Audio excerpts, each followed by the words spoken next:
Hello, welcome to this episode from Upine Group. I'm so excited today because today we are going to talk about what is advertising, what is branding, and the entire jargon behind that. For which we have Nandita Khaire with us. Nandita is a veteran in this field and she's working for about 30-40 years in this field alone. Initially, she did her schooling from Pune, Chennai, and Mumbai, and that's where, when she was studying in Pune, a very interesting thing happened, and we are going to talk about that. Welcome, Nandita. Thank you very much, Anand. So, Nandita, I'm so excited that we are going to unfold your entire career journey today, and our viewers are going to get a lot of information today. Oh, I'd love to impart information to the viewers. Great. I simply love to talk. But you know what? Actually, I want to go back to your school days. Okay. And understand that Pune, Chennai, Yeah. Mumbai, Yeah. why so many places and Okay. how did you manage all that? Okay. Fortunately, my father was not in the army, but he was in the advertising industry. And his job took him to these places, which were at that time the center of advertising. So you had a very vibrant advertising industry in India. And the centers were Chennai, Mumbai, and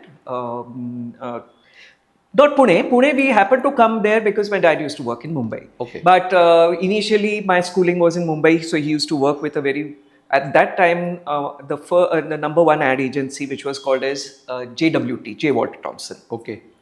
He joined there and he worked there till his dying breath, I would say. He was so devoted to that company.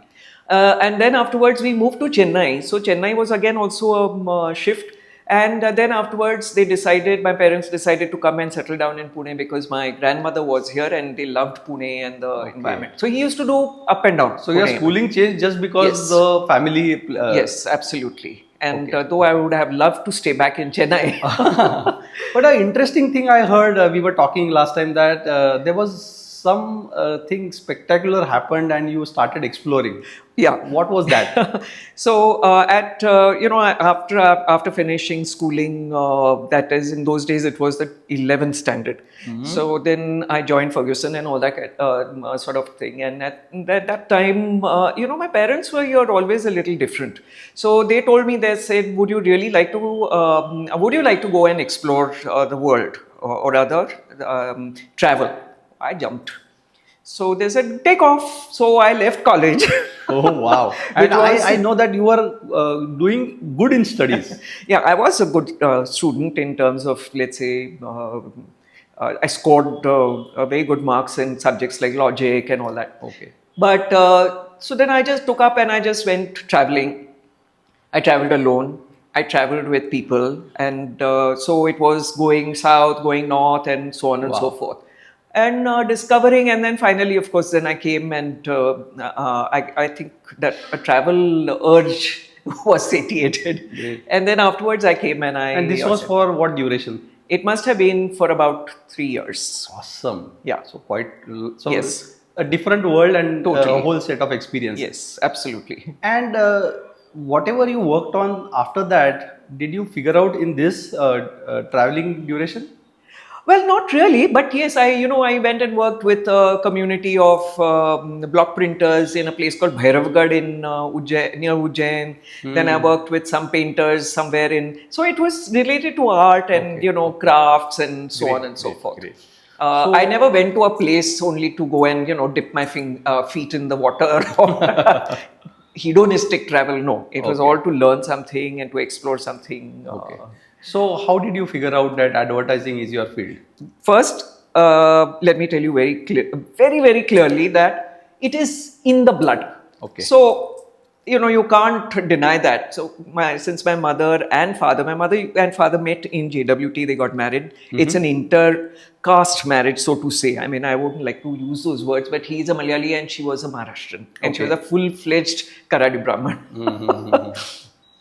So they got married, and then afterwards, so they met in the ad agency. Then, so obviously, then career-wise, what to do, this, that, and the other. Though I joined arts, I should have actually joined Abhinav, but I joined Ferguson for the simple reason that I was interested in studying at that time, and so on and so forth. And then later on, after I, this travel stint and so on and so forth, said, okay, now what is to be done? And one thing my parents instilled in us, I've got two other siblings. One is there in Mumbai, one passed away, unfortunately. So they instilled in us economic independence, as particularly as far as girls were concerned. So right from the beginning, you have to be economically independent.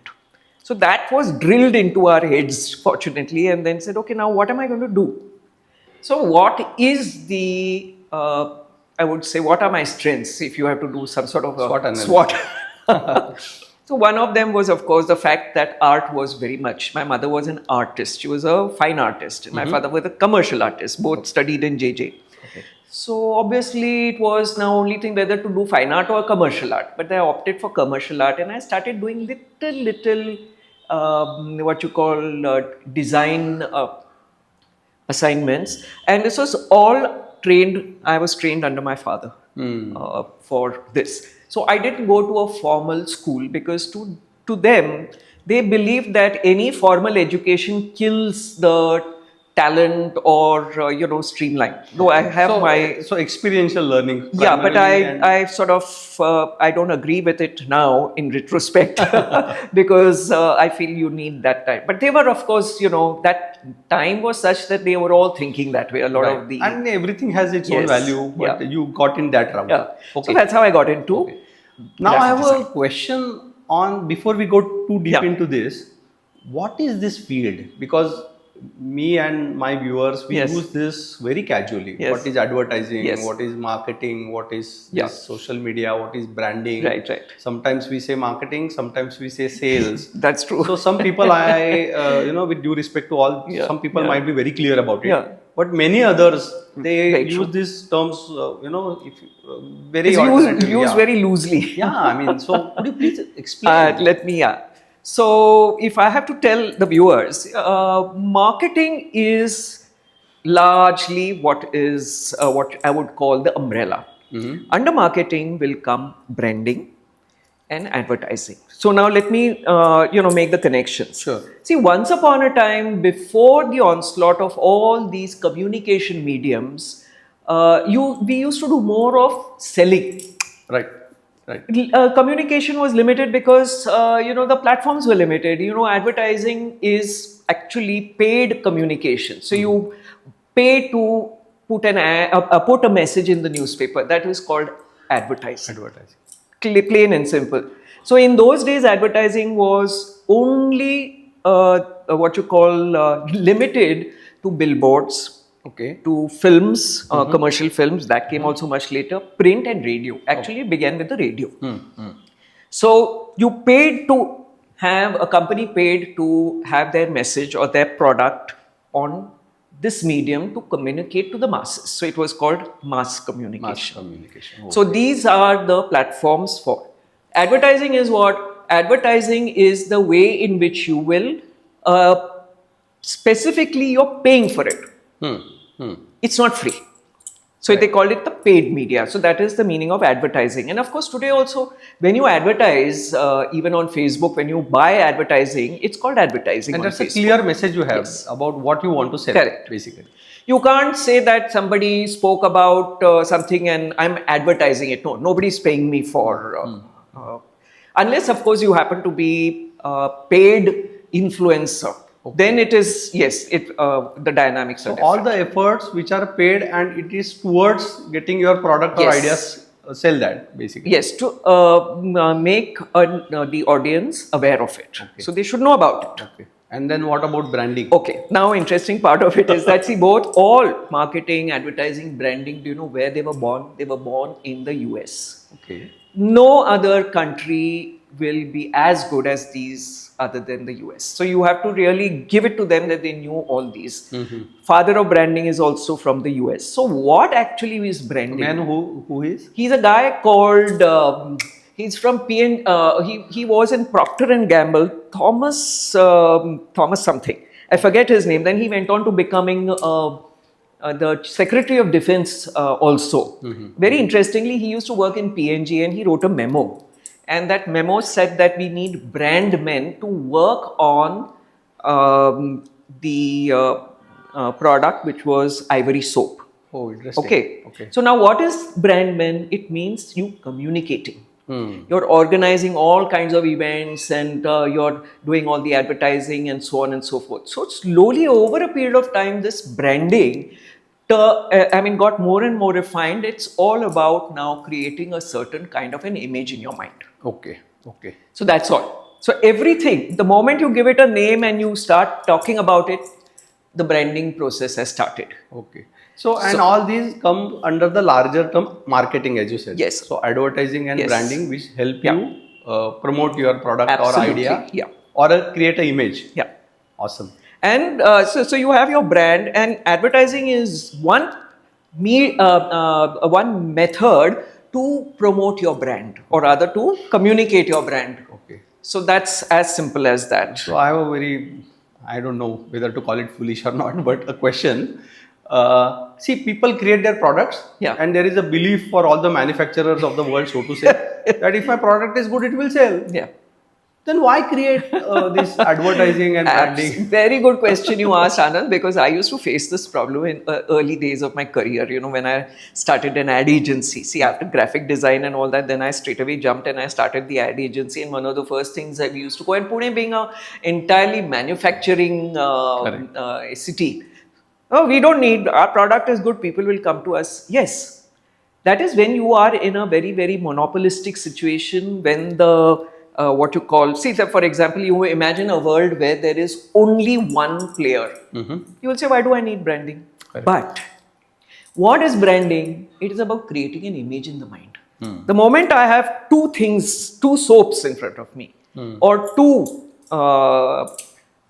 how am I going to make a choice?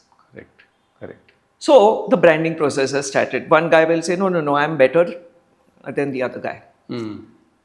He's trying to create an image in your mind. He's manipulating your mind. Right. So that is the process of branding. Okay. So probably brand ambassadors came from that. Yeah. A famous Yes. personality uses this soap. Correct. Suppose. Yeah. So it's like a rub off. You use a brand ambassador to, they are in many ways what they call influencers. Okay. In today's. So the moment they say that, okay, I drink detox tea, so everybody, the whole world will start following them. So they're very powerful in that way. Okay. So basically, even if your product is good, whenever a choice will come, your advertising and your Yes. image would help. Okay, I'll give you a very simple example. Remember the days of BSNL? Okay. When there was only one player, only telephone line. Yeah. Anand, I can't tell you how miserable it used to be. There was no competition at all, and they never bothered about anything. Right. Moment competition came, then even government organization like BSNL started communicating, trying to change perceptions. Correct. And, So it helps make that field overall better, I would say. Yes. And also the competition will help you make your sales better. Definitely. In many ways, when you say competition helps to make your field better, I would say at certain times your competitors have created that domain. So like, for example, Colgate toothpaste was created by them. The first, Thomas Colgate, I think his name was, Right. he created it was a powder. And then later on, he converted that into a cream. So it was called as Colgate Dental Cream. So they were the creators, and they are also the global market leaders, not just in India. In India, of course, definitely yes. Right. But that's how they created the category, and then everybody came in. Great. So I think by now our viewers now already know that this is while you said you are from arts, but some scientific way also looks like there is a lot of science in this. That is the reason, because I got into strategy at a stage when, how do you persuade your clients in a very convincing way Right. that they need to do branding, not because I want to make money. It is because that if they want to better their business, they have to now adopt these what you call available sciences, because they are the need of the marketplace. Right, right. So, and if they are going to be global players, if they want to go, let's say a B2B company wants to go and participate in an international trade exhibition, one of the first things that they will say, and this is, I'm talking out of experience, they'll say, "Arey, nobody comes to us." Why? Because you're looked at as a commodity, you're not branded. Okay. So, So Nandita, very interesting. See, we are basically from data science, Yes. data analytics, AI, ML. Now, these are the hyped up word these days, Yes. but basically some kind of decision making. Yes. And I truly believe that information technology at large is enabler to business. So Absolutely. if these businesses are not there, Yeah. then we have nothing to process and nothing to either create operational systems or strategic systems. Whenever we create systems, those systems are on standard operating processes. Yes. So now this comes to my next thought, that are there any standard operating processes in this advertising industry Right. at large? Very, very interesting question, Anand. And let me shed a little bit of light about. See, there was a period, and I'm referring to the West, because in India, it immediately comes afterwards. Okay. So, the first time in the 1950s, uh, the Americans, this I'm talking about America mostly, because Europe was, wartime and they were post-war and all that. So the Americans suddenly felt that, and they were the guys who pumped in huge amounts of money in advertising, particularly newspaper advertising, radio advertising. So advertising agencies made a lot of money. At that time, the advertising agencies sort of got a feedback from the consumers that the advertising is not working at all. Okay. So one of the reasons was that it was not scientific. Somebody wanted to, first they used to hire poets and artists to, make an ad. Then slowly those poets and artists became what you call copywriters, who are specialized and trained for writing advertising content. And of course, you had the commercial artists who came in and who were told that you are visualizing for a commercial intent and you cannot do abstract and esoteric art. Right. So what happens is that they hire psychologists, and they hire those who are in research to find out, they want numbers. Okay. How many customers are there? What kind of a mind profile is the customer? Is it a young person? Is it an old person? Who is the customer actually? Okay. So now they had to use science. Absolutely. So in those days, there was no data analytics or anything of that sort, no consumption patterns to be observed. So they used to hire these people, and these people used to go house to house and conduct research. Surveys? Yes. Okay. And ethnographic research means actually go and study.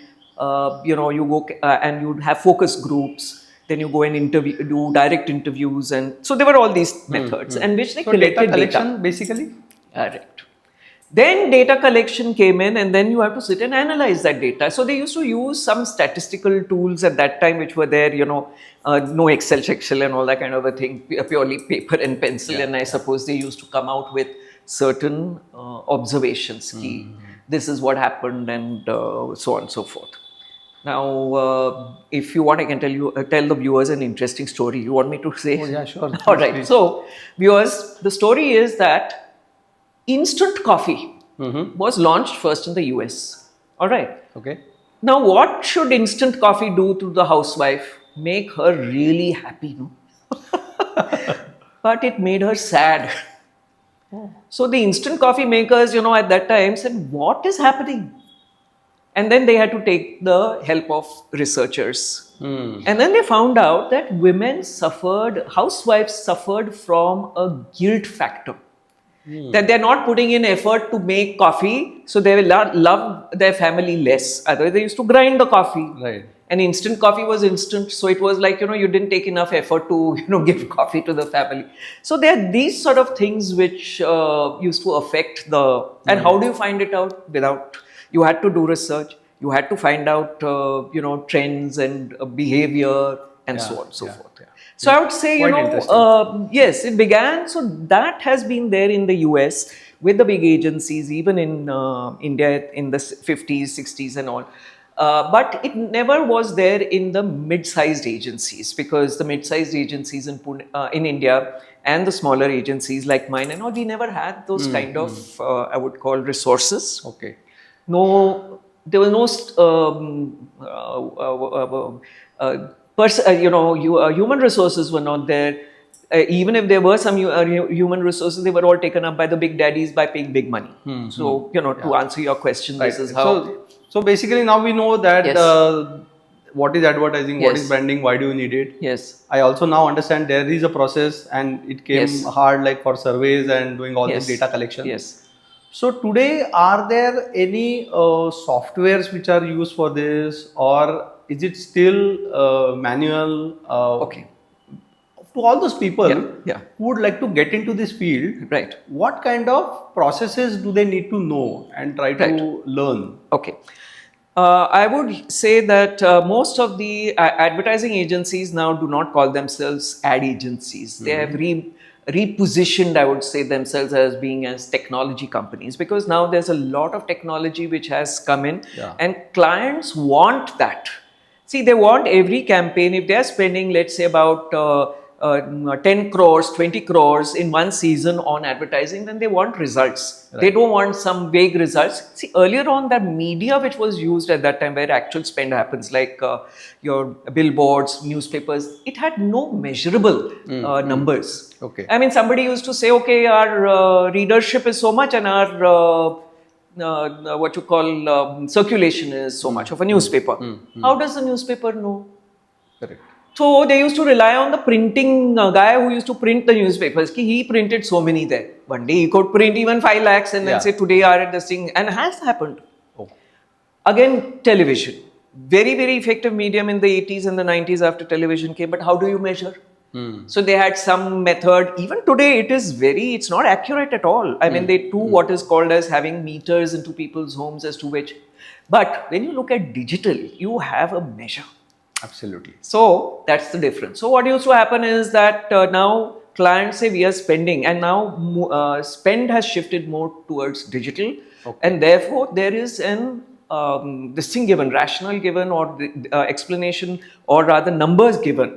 Like there is a measurability which is there, and that's where you need. Okay, great. So it is what I just gathered is, while it is important to have that interest Yes. in creating that advertising campaign and all Yes. that, you need to have those technical skills. Yes. Where it can be measurable. You Absolutely. can find out at Yes. what stage what is happening, Yeah.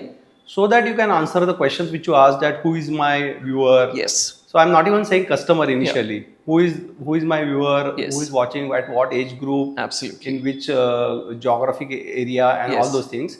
So eventually you can make your campaign measurable. Absolutely, and more so now, or most of the ad agencies, the big ad agencies, they have customized softwares. Okay. That is for what is 2-3 functions. One is for what is called as media planning. So in the previous days, media planning was, what would you do? Would you spend more money on television, or would you spend more money on ads, that is print ads, and so on and so forth. So there used to be a ready-made software used to be available. It was called MediaWare, but I'm talking about this is way back pre-COVID, even I would say not pre-internet, but somewhere in the late 90s. Okay. So at that time, they used to have this. Computers had come in, and therefore, you had all the basic. And then there was MediaWare, which used to cost a hell of a lot of money. But then so the agencies used to have it, and today now, every agency will have a very, very large, I would call ITES. Backbone. Yeah. Okay. Or some Which- kind of alliance, I guess. No, they have internal inbuilt, because other than softwares, even hardwares, and also a large team of data analysts, because there is so much of data that streams in. Absolutely. With the UC who is watching, who is let's say in real time, live streaming, Hmm. all that immediate instant measurement is there, which is captured and trends observed, Great, who did what, this, that, and the other, and immediately it's communicated to the client. Sure. So very, and this transformation which has happened is extremely, I would say, good for the industry, and it's no longer made on some whims and fancies just because the MD likes a pink color for his ad. Not Yeah, still does happen a little bit, but not that much. So Nandita, thank you so much. We have just unfolded the journey. I wish we could just go on and talk for Yes, there longer are so hours. many stories I can But tell. it is such a nice discussion. It started with how it all began Yes. and what it is Yes. and how do one actually even get into this. Yeah. But more specifically, would you tell few advice to our viewers that if they feel inclined towards using advertising or learning it themselves, what are the very basic things they should focus on Okay. so that they can get into this? Yeah. Okay. So, benefit of the viewers. See, now there will not be any particular course in advertising analytics. Still, nobody has come about with it. But you have what you call organization colleges like Mudra School of Communications, Symbiosis Institute of Media and Communications, etc., which is the prerequisite for entering into the advertising industry. Now, advertising industry will have a lot of openings for what I call left brain and right brain. So you have the creative people, which consists of copywriters and artists and commercial artists and all, invariably who come up with who have what you call as design, graphic design, visualizing, art skills, and writers who normally find what you call their calling in an advertising industry. Now, there is a difference in content writing and copywriting. Copywriting is very specifically for advertising industry, where you require ideation. Whereas you don't require ideas to write copy for a website. So that's where content writers come. So those are the areas, and of course, then the technology part of it is where you need media analysts, media planners. Then you need what you call data analysts for analyzing data, where perhaps a marketing background will be useful. So you, even if you have an MBA in marketing or marketing, that will be very helpful. Finally, at the end of the day, then you have to rely on a lot of what you call courses on data analytics, which will help you to understand, how to use various, I would say, software like Power BI, etc., and of course, now Gen AI has come in and made it so very easy for so many things. And the rampant use of Gen AI, I would say, please know how to use it. So you should know. I don't think now it is wise to write in your bio that you know Adobe Photoshop. Adobe Photoshop has become a grandfather. You should know Figma, you should know Canva, plus how to use Midjourney, how to use Microsoft Pilot, how to give a prompt. Those would be essential skills. So some of the insights about the industry. Yeah. Thank you so much, Nandita, for not only explaining the history of this field, but also telling us right now what is the need. Thank you so much. Thank you very much, Anand, for having called me over and to have this discussion. It was very enjoyable. My pleasure. My pleasure. Thank you. Thank you. Thank you, viewers. So viewers, this was such an interesting discussion. It started on how to explore your own field, right from since your college days, how you can explore the world by seeing around, by traveling, selecting your field, and talking about advertising. The answer is not only in the theoretical part, but in the latest trends about learning the data analysis. Once you get the data and you are able to find the patterns, you will be able to help the organization sell more, sell yourself more importantly, and get a career into advertising analytics. Thank you.